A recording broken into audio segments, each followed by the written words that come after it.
Well, on that dour note, let's get to our guest, because I am extremely excited to welcome the one and only Slavoj Žižek onto the show. You, of course, know who Žižek is. He is a man so full of joie de vivre that you can't help but fall in love. He's also the author of many, many, many books, including his latest, Pandemic, COVID-19 Shakes the World. Slavoj, welcome to the show. Very excited to have you. I'm very proud to be here. Thank you. And I'm sorry if today I'm not exactly excessively full of joie de vivre. You know? Why? What's going on? Why not?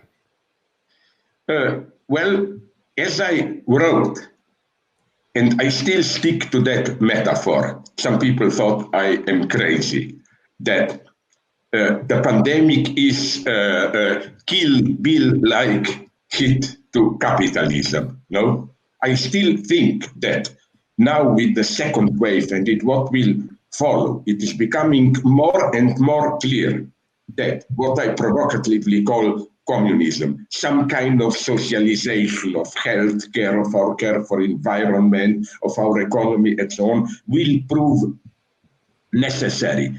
But as I wrote in a text which, I think it was in that one, which Jacobin was kind enough to publish, you know, when we speak about our situation, where is it moving?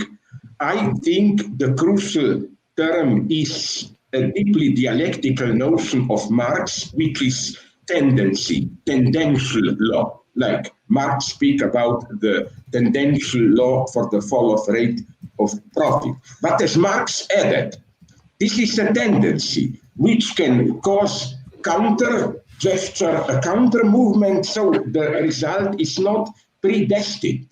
And I think that, for example, what happened in Capitol was precisely a very strong reaction, pseudo-populist reaction to this tendency. So yes, in the long term, but not in the sense of predestination.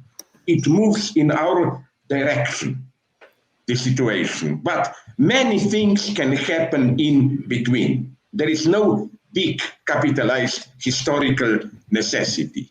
I hope, just so that I say my prayer at the beginning, my mantra, I hope that you will all agree that one of the most dangerous ideological motives is that today it's a state of emergency, it's not the time for politics. We should forget about other problems, ecology or whatever, or maybe not forget them, but it's a medical emergency which should be left to doctors, health administrations, and so on and so on. I claim, no, it's maybe the most political moment of our lives. Capitalism itself is changing tremendously. Now our future is decided. Now it's the time for politicization. I agree with Greta Thunberg, which just incidentally, I think she is 18 now. A couple of days ago, she had a birthday. You can marry her legally. Yeah, sorry? Happy birthday, Greta. Yeah, you can marry. You can now get married to her legally. Yeah, when she said trust science, but I hope she meant it in a true way, not trust cheap science popularizers like Elon Musk, who promise in 10 years, without even knowing what they are talking about, in 10 years from now, we will be able to communicate directly with our minds. You know, how you recognize an authentic scientist that, I quoted Habermas here, what we learned in the pandemic is not only many new things, we learned also. So we know now much more about what we don't know. And this doesn't simply mean we are helpless. This means science will not simply tell us what to do. Politics is needed. I said my prayer, please.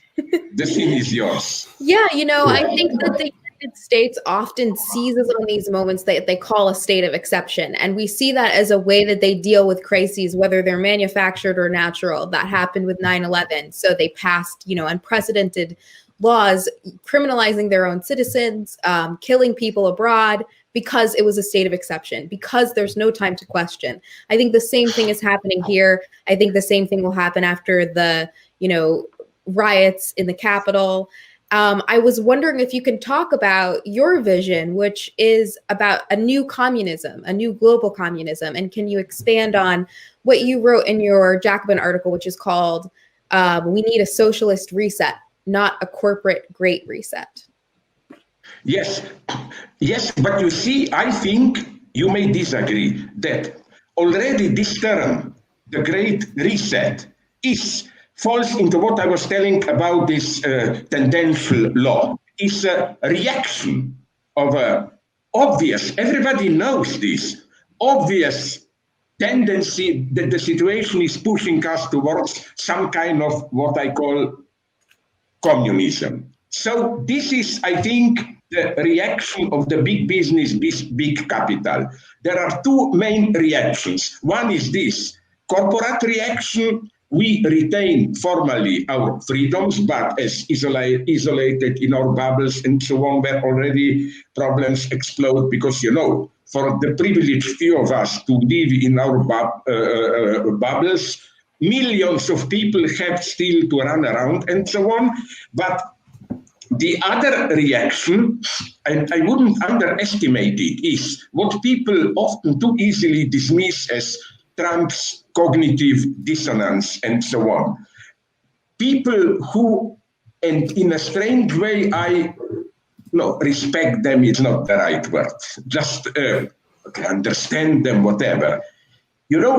I know that the truth of the phrase, we want our life back.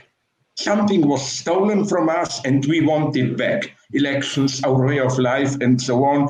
I know that basically, as a Hegelian, I always look at a particular spin of universal notion. When somebody says, give us our life back, our normality back, we always have to ask ourselves, let's take a closer look. What do they really mean by our life? And you see, it's, to put it in a very, very general way, it's the middle-class white life, discreetly supported by billionaires who prefer to stay in the background. And this is, if I may go into a little bit of a Hegelian political, don't be afraid, reflection.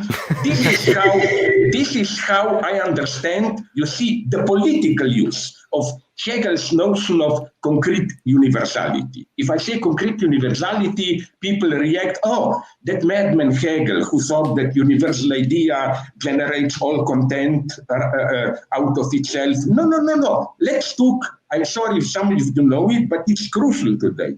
Let's take another nice example. Black Lives Matter. Obviously, this privileges certain group. So even some centrist liberals and right-wingers made the counterpoint, no, all lives matter. I say no, because if you read closely what Black Lives Matter means, it doesn't mean you other guys can drop that. It means this: in every concrete situation, there is a certain type of oppression which gives the tone or the specific color to the totality. If you talk today about political violence, social violence, violence against other races, police violence, the way blacks are treated is the hidden particular model. It's the model of all violence. While when they say, apparently in a neutral way, all lives matter, no, they secretly, this all is a false universality. They really mean black middle class value, which are still hegemonic matter. So my Hegelian paradox is this one. It has very concrete political consequences that if you say all lives matter, it appears to be a universal statement. Oh, humanism, we all matter, but secretly it privileges a certain group. But if you say Black Lives Matter, although it's in its form of appearance a particular statement, it is the only truly universal universal statement. To give you a simple example, if in Germany in the late 30s, you wanted to talk about racism, you should put forward anti-Semitism, the situation of Jews. And today, in Israel and West Bank, I'm telling my friends, if you want really to be anti-racist and also faithful to Jewish legacy, let's say what you are saying about Palestinians in the West Bank. So you see, this is also, I think, in a way, the situation with COVID. It became that concrete universality. We all talk about it, but we should put it in its very complex context. Because first, let's never forget that COVID, as I already said, is not the pandemic. It's not simply a problem of health, of biochemistry, and so on and so on. It's part of our situation, of how today's global capitalism works, of our the way we relate to nature, and so on and so on. This is why I agree here with a philosopher with whom I otherwise often don't agree, Bruno Latour, who said this is only the beginning. What will follow is either other pandemics or global warming. Signs are everywhere. So that's why I don't buy this formula of return to normality. No, by normality, we secretly mean the good old life when, that's where I have this minimum of, I don't like the word sympathy, but understanding for those anti-mask, anti-vaccine protesters. They were used to a certain mode of everyday life. And it's not simply just that. I understand them. You go out to a bar, you drink with friends. I will not go into all this. I think we have to accept heroically that this is over.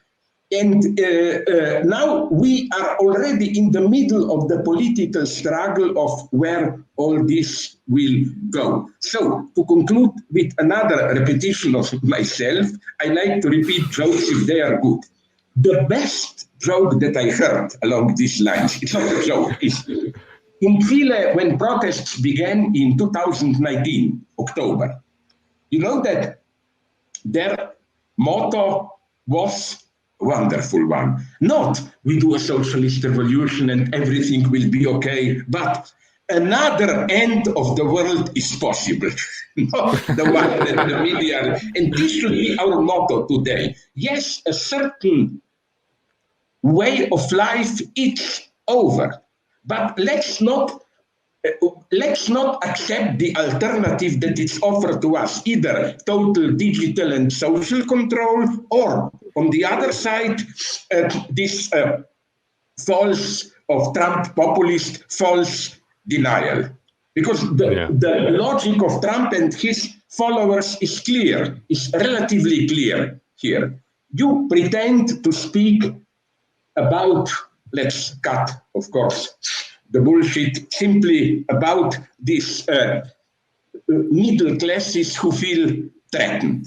Mm-hmm. And they feel, that's where conspiracy theory enters. They feel threatened on the one hand by COVID, it ruins their way of life. They feel threatened by immigrants, although here already, I'm trying to be as realist as possible. Maybe at some level they have a point, but it's very difficult to find these points. Because, as we all know, at the same time, immigrants are exploited. We know the situation in California, at least, how they work without any social security, healthcare, and so on and so on. And you see, this is a beautiful example of where post-colonial economic exploitation is connected with COVID. I remember in the summer when illegal Mexican or Latino American workers were much needed, they discovered catastrophic situation in many big farms. I remember one farm decided to test its 180, somewhere in Tennessee, I think, 180 illegal immigrant workers. And you know how many tested positive? Well, to cut a long story short, all of them, you know.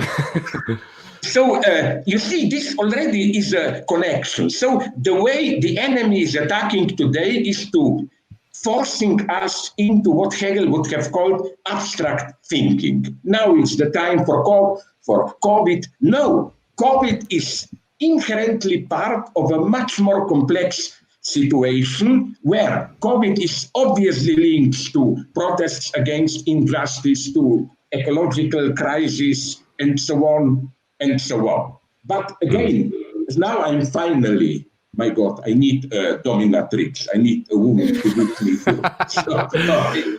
Because finally, to your Ariella question, why communism? Because you know why I put this provocative formula. Look, believe me or not, I don't like Trump. The only slight point, I hope you will agree here, where I find, again, sympathy is totally wrong word. But what I find problematic in how he was excluded from, and he should have been, from tweeting, from Facebook, and so on, is, you know, they say for tweet, they say Facebook or Twitter excluded him. Sorry, can you personalize this? Which body, who excluded him? The problem is this one, as I developed following some Italian Marxist economists already a decade ago. Think about what is happening today with big figures like Jeff Bezos, Bill Gates, Zuckerberg, and so on. The problem is that something that was not quite predicted or even envisaged by Marx happened.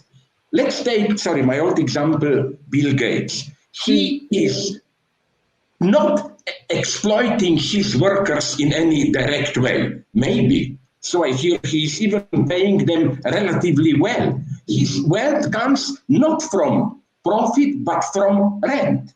Through his almost monopolist situation, we all, by using Microsoft or by buying Amazon and so on, are basically paying him rent. He's exploiting even Jeff Bezos. I know how he treats his workers, but we have a strange return from profit to rent. What happens with this rent? And that's the tragedy. A private individual,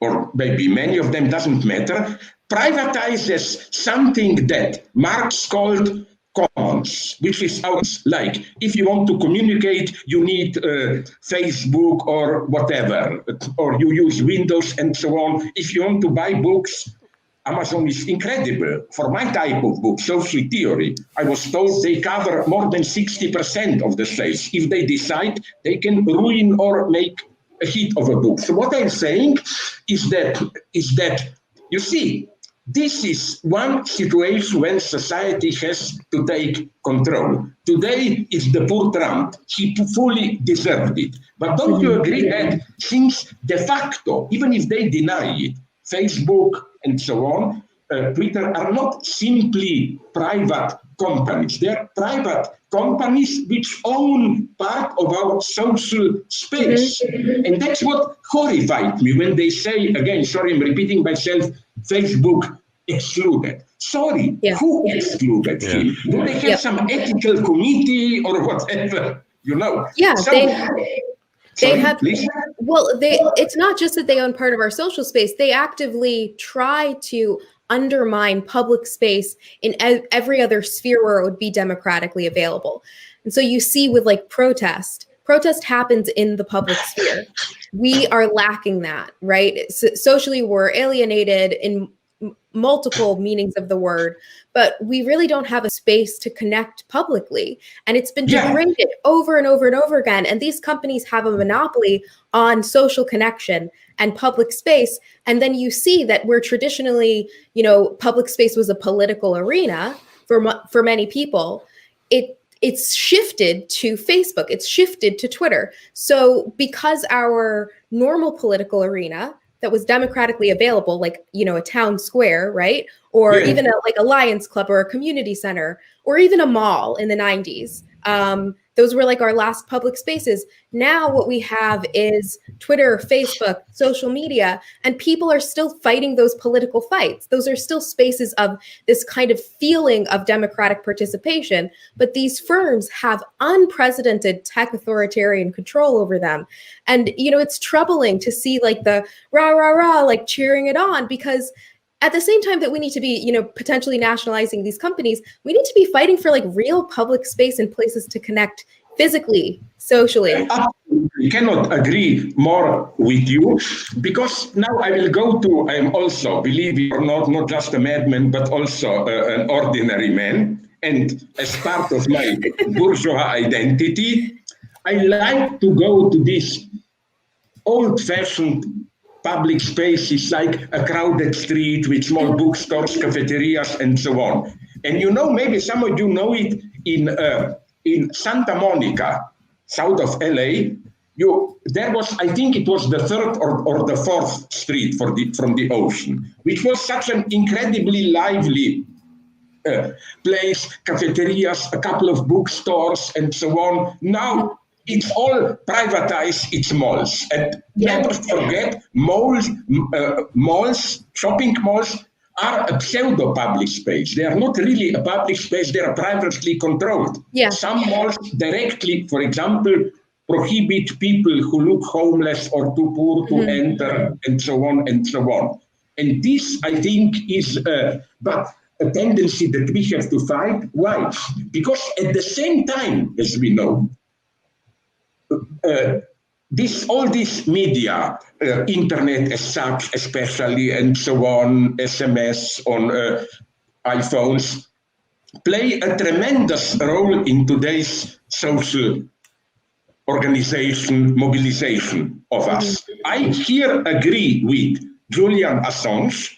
I think that much more important than disclosing the data about what United States Army, okay, that was important, but nonetheless was doing in Iraq and so on, is he wrote a book on Google. The thesis is Google is a privatized version of NSA, gathering all the information, etc., etc. And that's the danger today.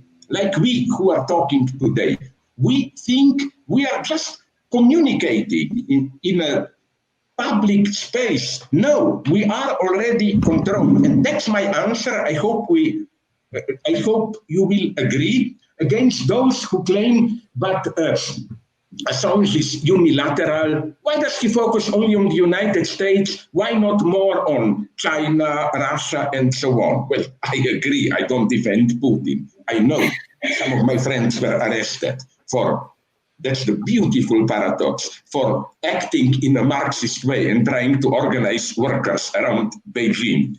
But you know what's the point here? In China, people are well aware that they are controlled by state, that they are not free. The ideological attraction and danger of the United States is that people think they are free. And I claim the most effective unfreedom is the unfreedom that you experience as freedom. What can be more free than searching on the web, looking at different clips from movies, talking like with you today, and so on and so on. But everything is not only registered, but also manipulated today. So I agree with you, not only that public space is one of the key points of struggle today, but also that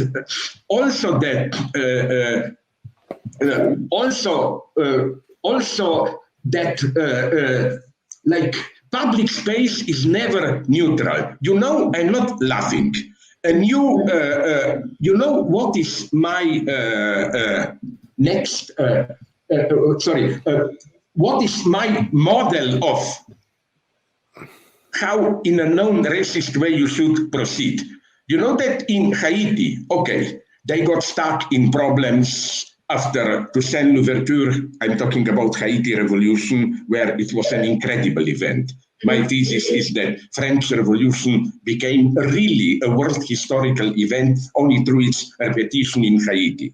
I agree. In 1804, they finally established a constitution. And although it may appear subtly racist, I think it was the right gesture. You know how they define citizens of Haiti? Every citizen of Haiti, it's not a joke, I checked it, without regard of the color of his skin or religion, is black. I found this ingenious. Why? Because it shows the lie of the previous constitution, where de facto it meant, you know, especially with patronizing liberals. Yeah, you black are also human, but this means, but you have to work hard to become like us. Right? It was the hidden standard. And that's why, again, precisely as a universalist, I don't think that Black Lives Matter is in any way close to what I am really sometimes afraid of, so-called identity politics in the bad sense, which neglects universality. No, universality is not excluded. Again, we are back to Hegel, but this is Hegel's lesson for today. Universality, does not mean you should forget your roots. Every great universality is clearly rooted in an even very specific situation. For example, did she die recently? Sorry, it's not a racist, it's my simple senility. Who wrote Beloved? Oh, you know, it's a black lady. Toni Morrison. You know what's interesting? Yeah. Some of my radical leftist friends have problems with her that she's maybe too liberal, but I still say, I tell my students, if you want to learn what is modern universal subjectivity, look at Beloved.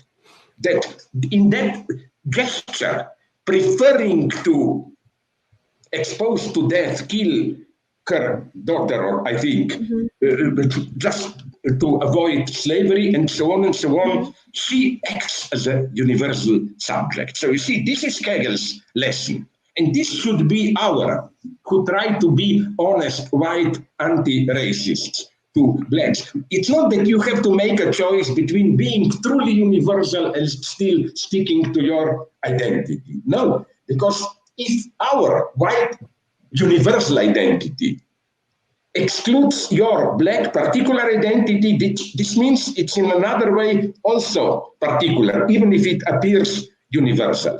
But that's the miracle for me of that book. And other examples like that. For example, for me, I still think that it was an incredible event, which, you know the story, I like to repeat it. It almost made me cry. You know what happened after Toussaint Louverture's death? Napoleon sent a whole army to Haiti, thousands of soldiers to crush the rebellion. And here we already see who are, sorry for the naivety, good white men and bad white men.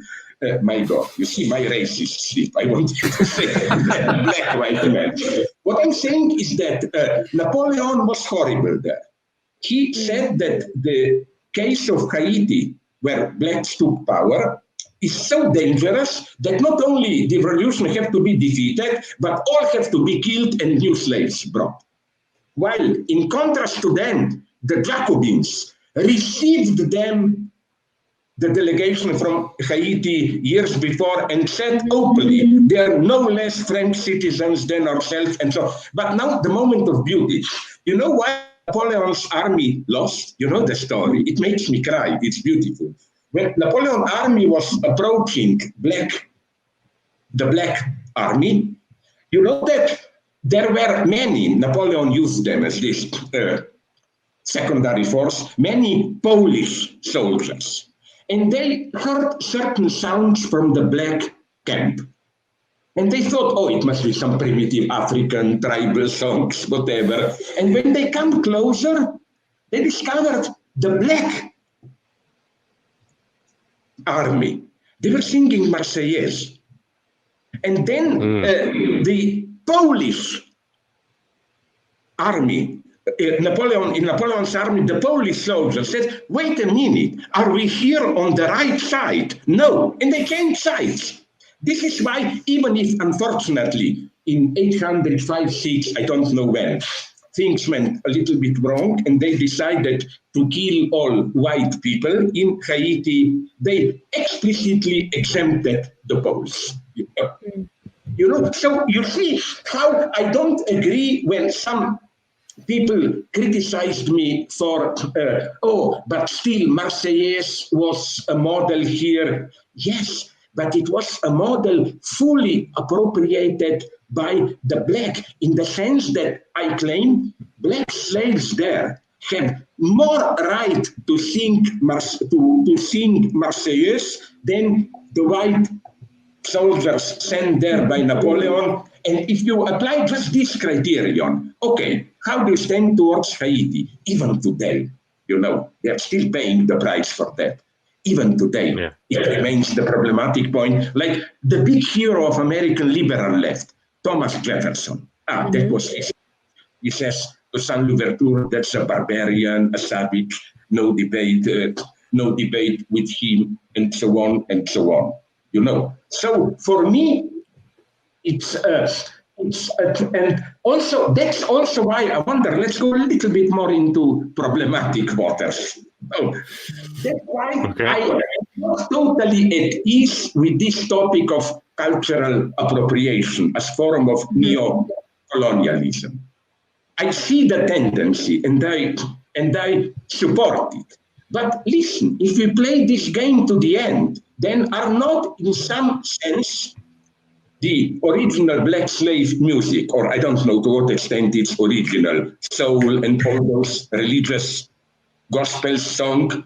So white or Jewish racists can also say, oh, they appropriated our stuff. Yes, maybe, but in appropriating it, they made it more authentic than the white people who were referring to the same topics and so on and so on. That's why I love, they may appear singular, crazy, but I love this even genetic, all genetic investigations are not just bullshit racist. You discover different things, like an Israeli geneticist, maybe you know the story, discovered by DNA analysis, historical, no, that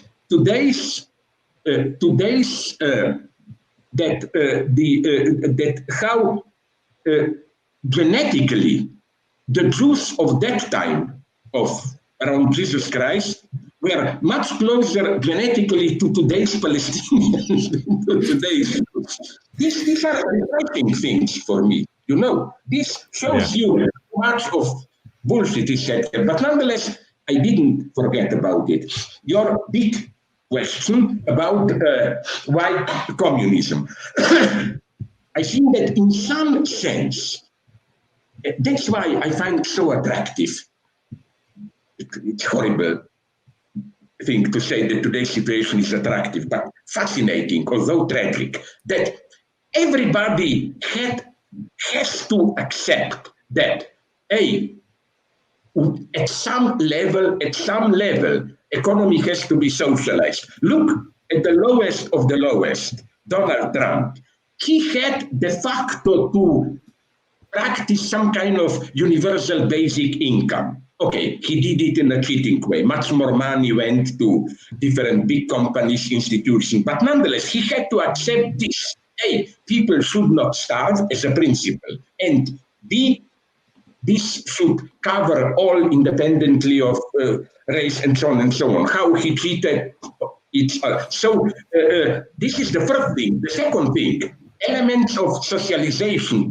Even Trump was forced in a certain way to evoke that law or rule, I don't know, which was, I think, first practiced by Franklin Delano Roosevelt, that in a wartime or a state of emergency, the state has to have the right to order companies what to do and so on and so on. So in other words, you have to do things which should absolutely not be left to market regulation. That's one thing. The other thing, now I get more problematic, I mean this ironically, of course, terror. Of course, I am against terror in the Stalinist or fascist way, but some kind of social control limitation is obviously necessary. Then egalitarianism. All countries are cheating, but we gained something. In principle, they had to accept that it's all of us or nobody, that in principle, the vaccine should be universally available and so on and so on. And trust of the people. So these are, for me, elements, not just people tell me you are utopian here. No, it's not so simple. Even those in power have in principle to accept these elements. This is what the situation demands. And of course, the hope of the establishment is that, okay, we do this for 1 year maximum. When the crisis is over, we return to our old normality. No, this exactly, I am afraid to say, because this will involve a lot of pain, is not possible, will not happen. First, we already have problems. What is the efficiency of the vaccine? Obviously, the pandemic will go on. I'm even afraid to think about other pandemics, about global warming, and so on and so on. We, unfortunately, will just need some more traumatic, critical, shocking situation, and more. I hope it will become clear that we cannot play this double game, like, pandemic, but we shouldn't hurt, or how do the right-wingers say, not only Trump, their popular phrase is, the medicine shouldn't be worse than illness itself. My answer to this is, yes, sorry. No. I'm curious because I agree with you that everything seems to be changing very dramatically, and that the coronavirus pandemic changes everything. And on the other hand, in the United States, just elected Joe Biden, like on a very explicit campaign to what you talk about, the return to normalcy, which we cannot do anymore. What do you make of Joe Biden as a political figure? This was, I think, in the text for Jacobin, where I used that one of my favorite, implicitly at least, anti-capitalist movies is John Carpenter's They Live, where aliens are already among us, and you have to use special glasses to see that behind the human face there is really an alien, I called, in one of my old texts, I called that the critique of ideology glasses, You think it's a living person, you put the glasses on, you see he's just a robot working for the capital or whatever, And I think that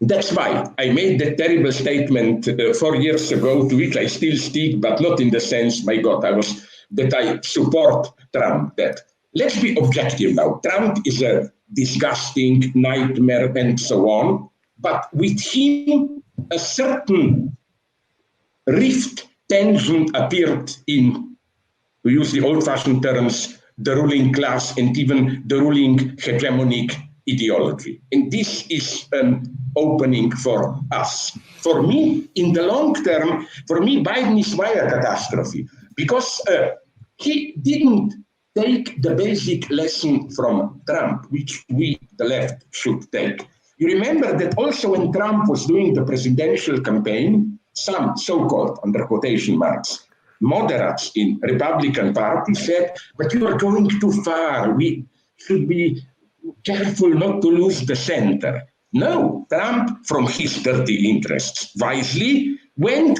to the extreme, and the more he went to the extreme, the more popular he became. And I think this is why it's the most horrible thing, and also in the long term, a political mistake that I can imagine. This Biden strategy, Bernie Sanders is too much, let's not go too far in that direction, let's not lose the center, and so on. Bernie, I didn't meet him, but I met some people who knew him, told me that Bernie was aware of this. In the long term, the only chance for Democrats would have been Democratic Party not to occupy the center, but to get Trump voters, those desperate, they are not all Trump voters, but many of them are desperate lower middle class farmers in Vermont and so on. And so sometimes, that's the dialectical paradox of political life, the only way to build an effective majority is to go more to the extreme. Another thing that I like to repeat again and again about Bernie Sanders, when people say socialist, communist, whatever. Listen, if you compare Bernie's program with ordinary, not extreme, social democracy in Europe half a century ago, Bernie is more moderate than them. This shows the regression of our entire space, and so on and so on. So I think that the left shouldn't now fall into this trap of now the fascist danger of Trump is the only big danger. No, now is the point to ask a deeper question. Where was the democratic establishment doing wrong that something like Trump could have emerged? This is the crucial question. That's why I'm a moderate pessimist here, if you ask me. If we will just try to restore normality, balance, and so on, we will precisely in the long term be reproducing the situation which gave birth to Trump. I think it's the ultimate enemy for me, not that they are worse than Trump, I'm not saying this, is this democratic centrist establishment, because they are de facto hegemonic. And whatever you say about Trump, I do hate him, he's incredibly vulgar and so on, but he disturbed this hegemonic center. Let's do the same thing from the left. That's our only chance, I think. Yeah, it seemed like the Democrats felt that the threat coming from Bernie in terms of his destabilization was stronger than what came from Trump, because Trump acted as a solidifying force for their base, including their donor base, whereas Bernie could fracture it and in that way presented a unique problem for them, particularly with their campaign efforts on the ground in down ballot races. Did you read? Sorry, please go on. I interrupted you. I'm very sincerely sorry. It's okay. I wanted to ask you about. Don't provoke me, because if you say it's okay, I'm a madman. Then I will say, if it's okay, then I will do it all the time. Okay. Maybe when I say it's okay, it means that I can deal with it adequately enough. Well, I wanted to ask you about something that you say in your Jacobin article where you're talking about futurology. And I wanted to kind of relate that to the two types of normals that you were talking about before. One is the kind of, well, it's unclear if this was just like a turf laying campaign, but the right wing, let's get back to normal slogan that did resonate with a lot of people. And I think their normal, what that signifier is very different than the Biden campaign's normal. And I think both are depending on what you define as like futurology. And in your article, you say, quote, futurology deals with what is possible. We need to do what is, from the standpoint of the existing global order, impossible. So we've seen, two dominant calls for going back to what is possible, for debating a future based off of what we believe is possible. You're calling for a departure there. Can you, clarify that more and talk to our viewers about what you mean? Well, I don't think this is good for me, what I will say now, but I must openly admit that I cannot give you a precise point-by-point program. The only thing that I can conclude is that if we refocus on the pandemic, it's clear that there is no solution not only without an efficient state apparatus, we need it, but without the state being supported by a lower in the sense of more basic local communities. For example, friends were telling me the most touching story was that I heard from Madrid and Barcelona, but mostly Madrid. The state was doing very bad in March, April. Then people did locally something that in old communist jargon we called, or in Cuba we call, or rather called, local committees for the defense of the revolution, Locally, people organized themselves without anybody telling them how. Just people who were most active in a couple of blocks, and they say, okay, let's go through those who live in our small community. Let's see, are there any old people who need direct help, this, that, and so on and so on. And without this, the catastrophe would have been much worse. Friends from Vietnam are telling me, because, the miracle is not just, as they like to emphasize a little bit too much, China. Never forget, I say this to annoy my pro-Chinese old Maoist friends, don't forget Taiwan, which has an even better record than China, and honor to communists who are in power still, don't forget Vietnam, where, again, it's not only the state. This old from the war against United States Army, all this long tradition of local committees, local communities was remobilized. And on the opposite end, an authentic international cooperation. Everybody in principle agrees with this. But we will have to make a step further, because it's clear that if you are not lucky the way New Zealand is, which is simply an island and so on,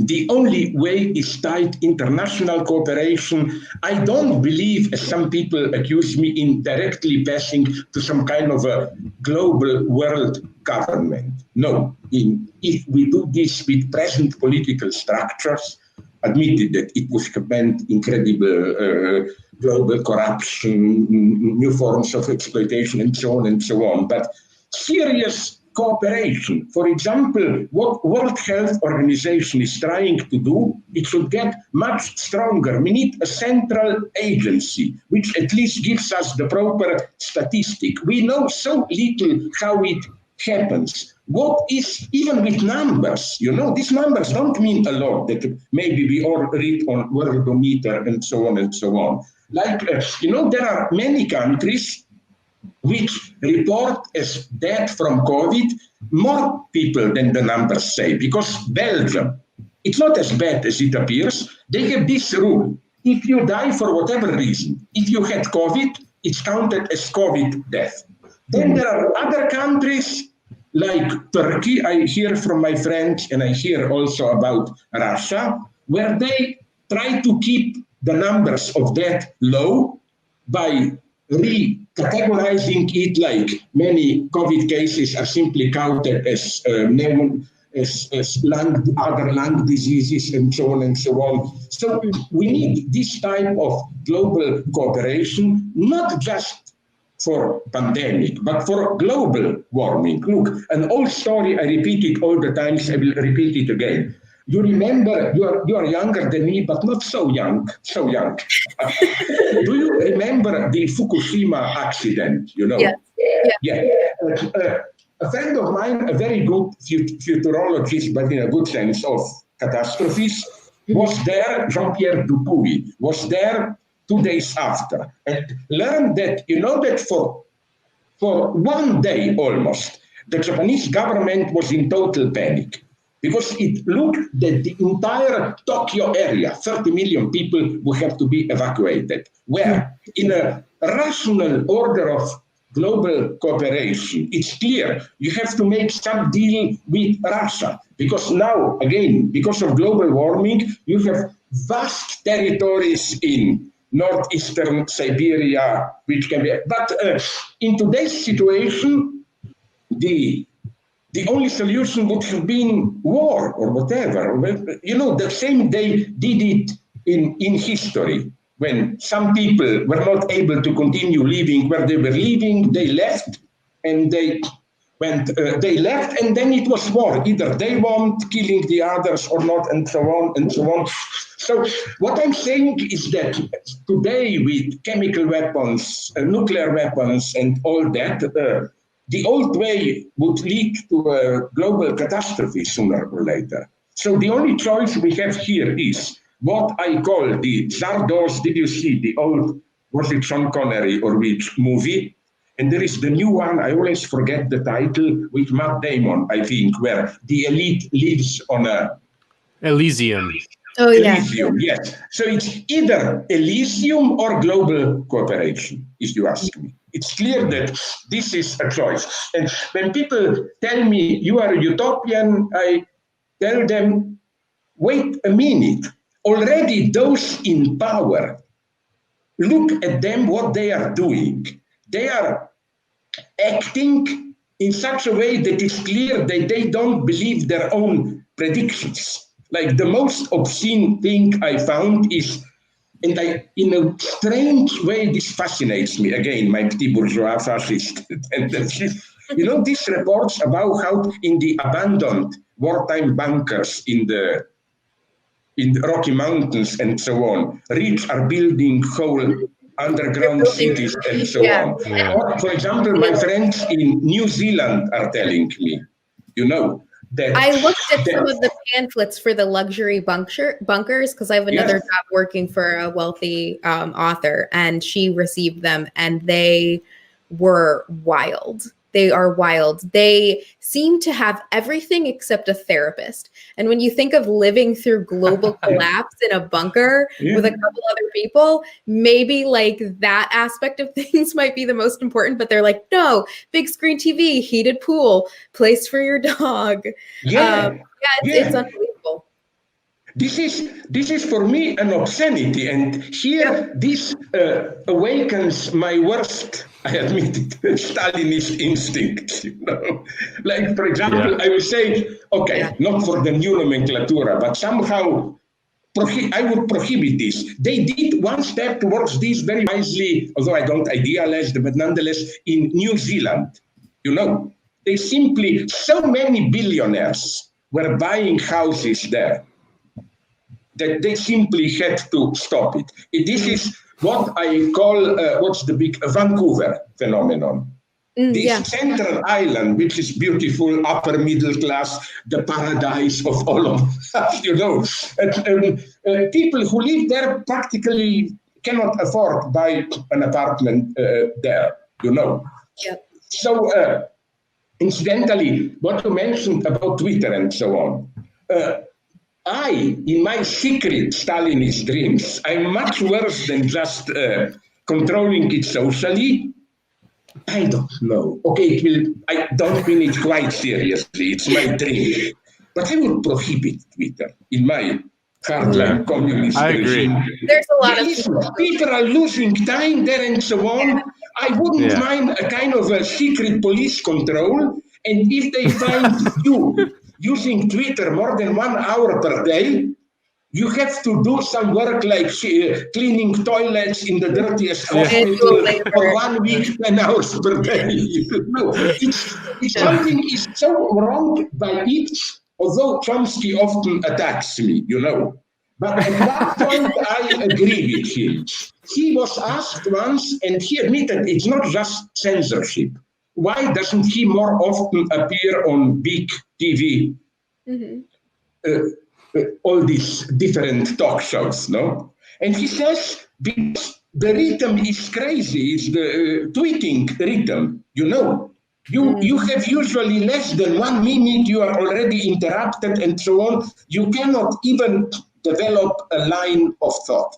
And that's why I like to be here. You should interrupt me even more often, because I think that's the most horrible thing. Even I caught myself on the way we live in digital universe now. Like, I live in a small country where we are lucky. Maybe it's not good for me to say this, but big movie companies don't care if you download movies illegally, because the whole of Slovenia is 2,000. Who cares? They would have to invest too much, So, but I remember how this instant availability. You want to see even an old movie, you go, you download it. In a strange way, it affected the way I watch. I limit myself to a couple of clips, and then I say, oh, but maybe I have another choice, better, and so on. At the end, I just take a look at a couple of clips, and so on and so on. And I'm here an old-fashioned philosopher, I think. What we need is precisely this slow, more peaceful, not peaceful in the sense of avoiding social contacts, but peaceful in the sense of that you take a step back, because there is the right type of urgency, like, my God, catastrophe, we have to do it. But admit it that our culture also often mobilizes the wrong kind of urgency. Like, for example, years ago, I listened to a debate with Bill Gates, and he said, why even deal? These are just big words with all this problem, socialism, capitalism. Why do we, all honest people, not simply come together and do something and so on? This reformulation of basic problems into these practical, pragmatical issues is a catastrophe. Because, as I always repeat it, the way we formulate a problem is usually part of the problem. My example, I wonder if you, Ariel, would agree with me here, is that, this often I repeat this point, I'm sorry, it's that, did we notice how the fight against racism is usually in the liberal center reformulated in the terms of tolerance? Which I think is already an ideological mystification, because tolerance tends to turn it into a psycho-ideological problem. Like, let's say that I hate you, black. With you, I don't know what you are. You have a strange name. What are you, Nando Villa? Are you Spanish, white, or what? Sorry, I cannot. What's my political incorrectness? But you should feel safe for one reason. My idea is be aggressive, humiliating, but this should be a sign of friendship. This means we trust each other. With enemies, I never talk like this. It's called politeness. You don't talk with them. But, okay, sorry, I talk too much. Please ask me some questions. No, I see what you mean. When you frame things as an issue of tolerance, what you're saying is two things. One, that it's an affective issue. It's about emotion. It's about behavior. The other thing, and it psychologizes it. Sorry to interrupt you, but at the end, the problem becomes, why do I, which I don't, why do I feel ill at ease with you, black people? The problem then all of a sudden is not ideological tradition, economic exploitation, but what is my psychological trauma? Go to a psychoanalyst, I should look deep into myself. That's why I'm here for and I really mean it, if we really want to be against racism, our practice should be that of Alcoholics Anonymous, which is fake it till you make it. No, don't spend hours with psychoanalysts. What why don't I like black people? Is that I'm purely ironic here, is that when I was a small boy, I saw a black guy having sex with my white mother. This type of primitive. No. I believe here I am in the tradition of French Catholic Jansenism, Pascal, who said, you don't believe, fake it as if you believe it will get you better. I believe in good manners. They will not save us. No, I'm not a liberal idealist. Yeah, but still. You probably didn't read my book on Lenin Introduction, the old one, where I use this example. It doesn't save the situation, but it's a big example. An old friend from South Africa told me that in that epoch before Mandela took over, when there was still apartheid, he was at a demonstration, black and white together, demonstrate against apartheid, and then police attacked, and a black lady, who probably she wasn't too low class, doesn't matter. The problem is that she had high heels. Right away, one of the high heels broke off, so he had to stop and lost one shoe. And then an ethical miracle happened. You know what happened? The white policeman, and it wasn't his inner goodness, it's just this basic, superficial, even make chauvinist manner. You see a lady in trouble, you have to help. Key policeman picked up the shoe and gave it to her. Here you have it, lady. And then they looked at each other and felt like idiots. Like, what now that I have a shoe, we should start running again, playing the game. And then they said politely, okay, all the best to you, and walked apart.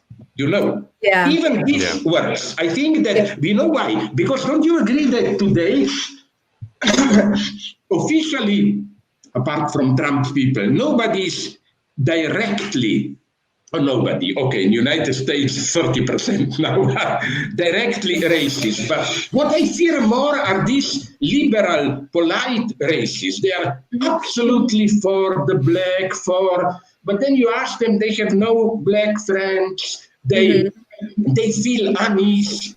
I had somewhere listed a whole list of these everyday racism reactions. Like they say, I love black people. When I was young, you remember, it wasn't yet, no, you don't remember, you're too young, I hate you for that.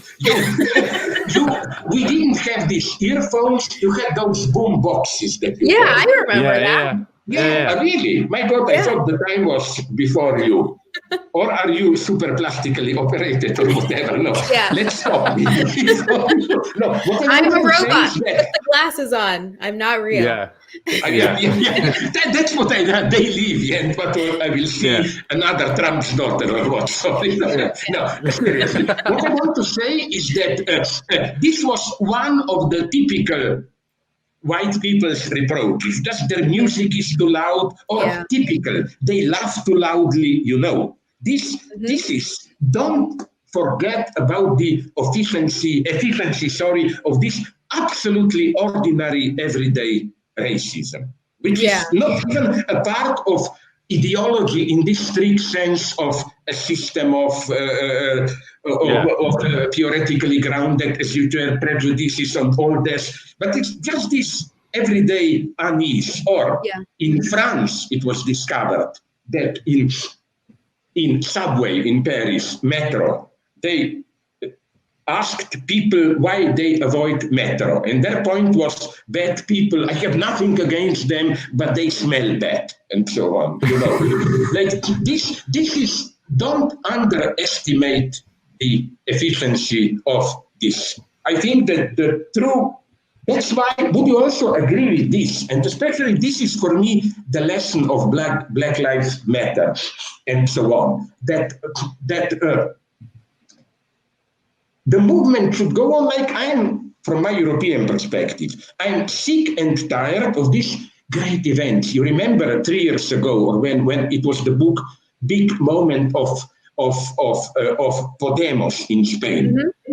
500,000 people persisted for days on the central square, and all my friends were fascinated. And then I repeated my old joke. I told them, and what will happen then? You will return home and meet once a year in a cafeteria. Oh my God, how remembering that moment. And then in the middle of that, your phone will ring, you are needed in your bank, and you will immediately. The true test of a revolution or social change is, for me, precisely when this big enthusiastic moment is over, how do ordinary people feel the change at the everyday level? And if I were Black, that's how I would have began. Not, we all demonstrate against racism. Let's see how you treat me at this everyday level.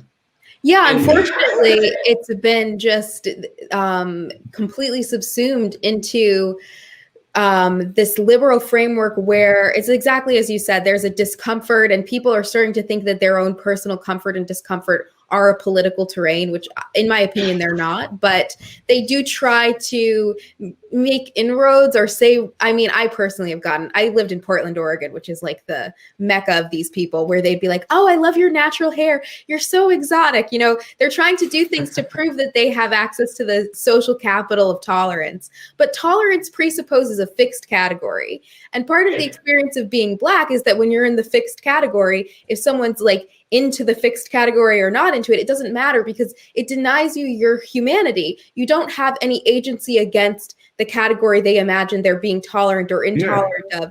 And that personally feels quite terrible. I think for every Black person in America, they can relate to that no matter what side of the aisle or political spectrum they're on, is this denial of self where you're constantly trying to break that. And, you know, we have had like incredible writing about this for decades and decades.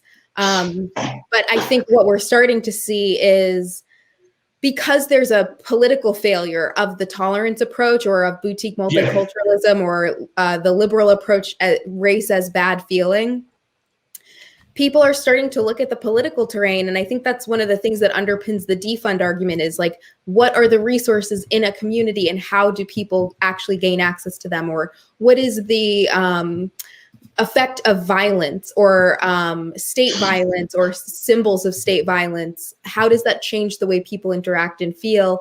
And I think those are the conversations that we need to be pushing, because I'm sick of people telling me they like my natural hair, but I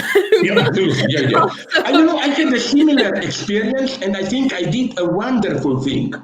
We were sitting at a table after some conference in New York, some 10 people with some of them were Blacks, and we did the politically correct thing, you know. Mm-hmm.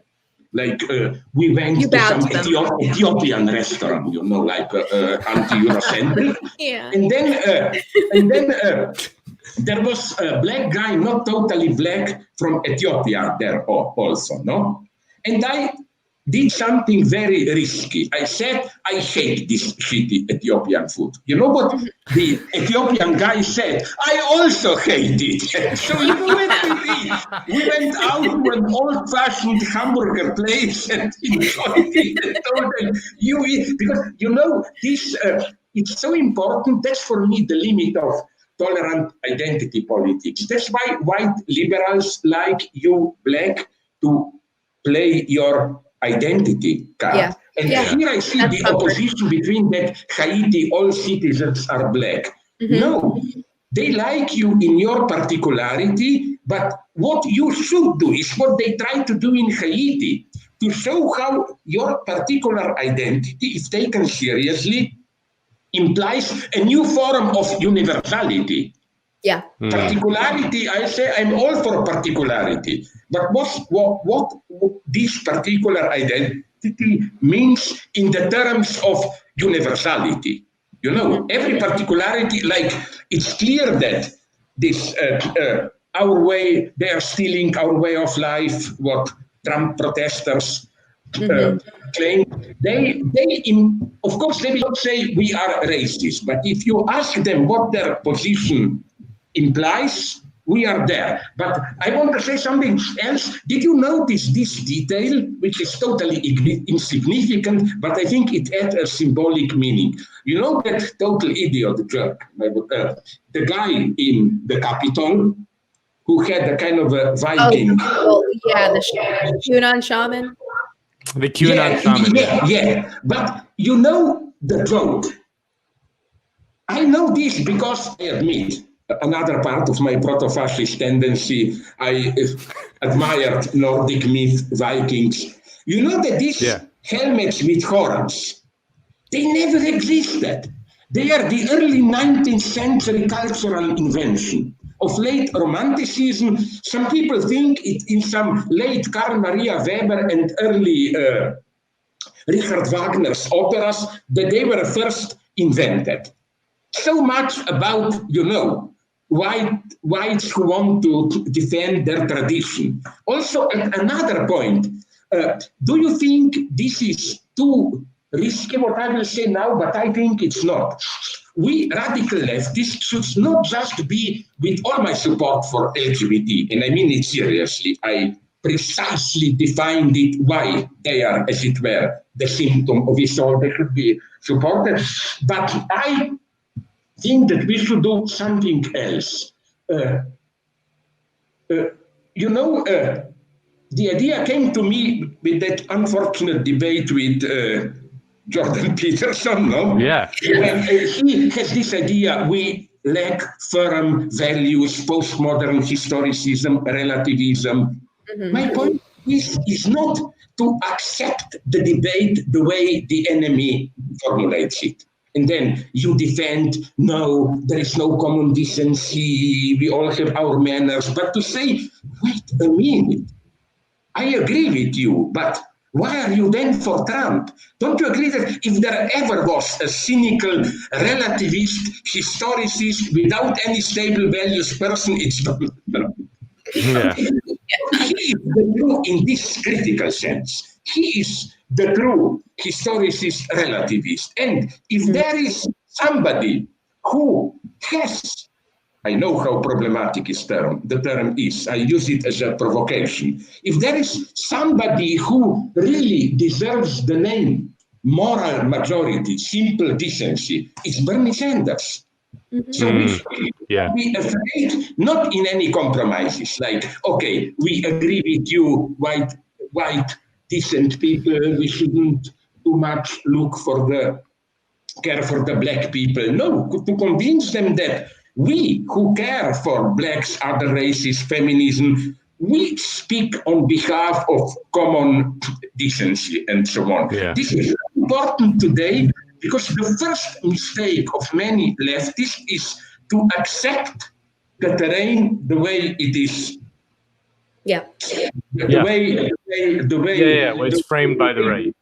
Are formulated by the enemy. So if you ask me, did you read a good text by Warren Montag, where I forgot where from California, a Marxist, who said that, who on the one hand claimed that, and we shouldn't, that's, to conclude one remark I want to make, very important, I think, that there was also some kind of a carnival moment in what happened on the Capitol, this mob going wild and so on. And that's what should give us to think. Many leftists think, even Negri and Hart developed this, I think, in their first book, the big hit, Multitude and so on, that carnival is the moment of freedom where social rules are suspended. Yeah, but I'm very ambiguous about it. When the social rules are suspended, it's also the worst of you that comes back. Sorry, but in American South in the 20s and later, the carnival was raping black women and lynching black men. Yeah. Kristallnacht smiling in front of it. Yeah. Yep. Yeah. Kristallnacht was also a carnival.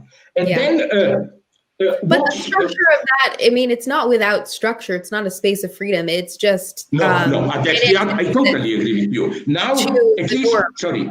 Of decency, it's because now at least FBI once, as if by mistake, FBI is doing some, I wouldn't say good stuff, but stuff that we can use. Yeah. And more it shows this wasn't just a lower class crowd staging a carnival there. First, they were, most of them, not only middle, but even upper middle class.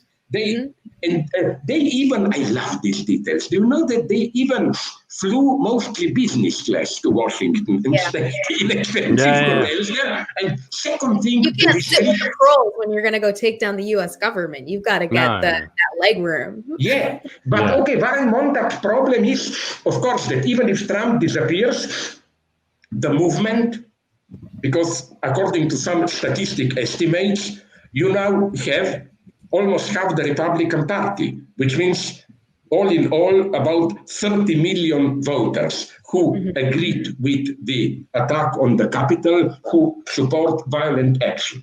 Okay, this time, hopefully, it will also not, it didn't work for them. But then Warren Montag has the fear, what if in the next generation, a more rational, calculating, intelligent guy will come?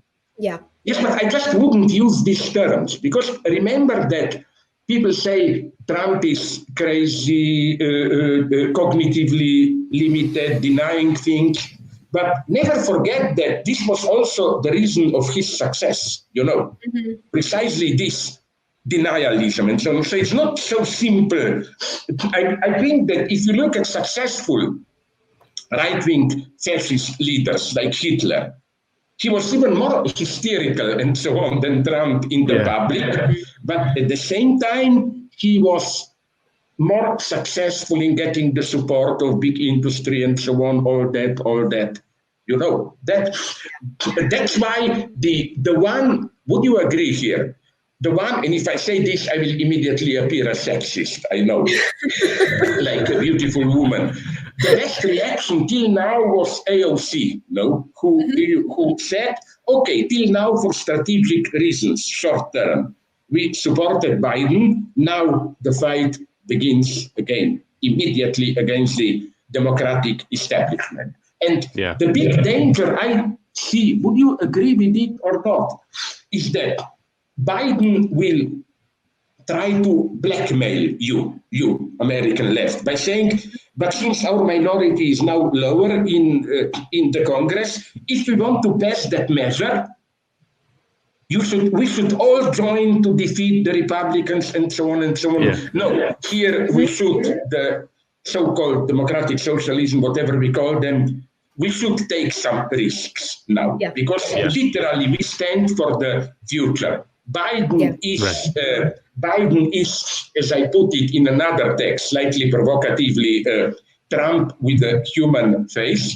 Although I think I was wrong there, because at the same time, in some vulgar sense, Trump is Biden with a human face. Biden is big capital establishment, but with all his obscenities, dirty jokes, Trump, who stands for the same, gave, in the vulgar sense of it's human to be vulgar, a kind of a human face to this. Yeah. Well, that makes total sense, and I think that's a place to wrap it up. Slavoj, I don't want to take much more of your time. Thank you so much for being with us. This was so much fun. It's always. Can I finish with a mega 1 minute less mega provocation? Yeah. Once when I praised AOC, some guy attacked me in a vulgar way, claiming, this is just beautiful. And then he used the expression, I will not repeat it here, which is, I think, the usual vulgar American expression for a man wanting to have sex with a woman. You would just like to screw her brain out. Yeah.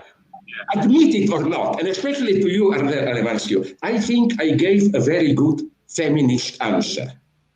I said, maybe, but I cannot do it because her brain, not just her looks, is really so big, it's very bright, it's brilliant what she's doing, that I'm too old to S out all her brain. I think this is a vulgar but a beautiful answer. This is what I like to do. Let's accept the vulgar terrain, but let's turn it around from within. Yeah. Yeah, because I really think, I was quite shocked. At the beginning, it was, I admit it, I'm a male chauvinist, her beauty. But then I saw some of her congressional hearings and so on. Wait a minute, she is really bright to cut on this show. She is really bright. No? So I think that if really, as she said, she felt threatened, that they wanted to kill her, where if I were the Viking guy or all those, well, I would begin by killing her. The Viking guy really didn't fulfill the Viking prophecies there. He didn't kidnap or sell anyone into slavery.